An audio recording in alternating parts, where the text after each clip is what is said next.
A Deputación de Pontevedra foi prudente no peor da pandemia por se producían recortes e desa xestión cauta chegan agora estes remanentes, 26 millóns de euros adicionais que mobilizará este ano o Goberno provincial. Que queremos conseguir con estes remanentes? Pois maior apoio aos concellos, con máis recursos, asistencias técnicas, ecofinanciación dos fondos europeos, transformación digital e novos retos de sostibilidade, eficiencia enerxética ou novas tecnoloxías enmarcadas nos eixos do plan de recuperación e nos obxectivos das liñas europeas. Carmela Silva salienta que esta é a inxección de remanentes máis importante dende a chegada do bipartito ao Goberno provincial, unha partida que eleva a case 227 millóns de euros os fondos da Deputación neste 2022. Creo que de todos estes anos de goberno, cando aprobamos unha inxección de remanentes máis importante, 26 millóns, e haberá máis, pero isto hai que sumalo aos 175,8 millóns do orzamento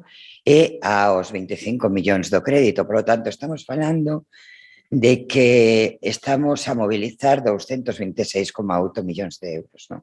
Que é unha cifra moi importante, unha cifra histórica. A Deputación incorpora 26 millóns ao remanente, pero conta cun aforro total de 37 millóns grazas á contención do gasto nos peores momentos. A partida que non se moviliza agora queda reservada para posibles imprevistos ao longo deste exercicio. A parte, para cuestións que poden aparecer ao largo do exercicio, e non forzar que despois haxa que buscar e demais.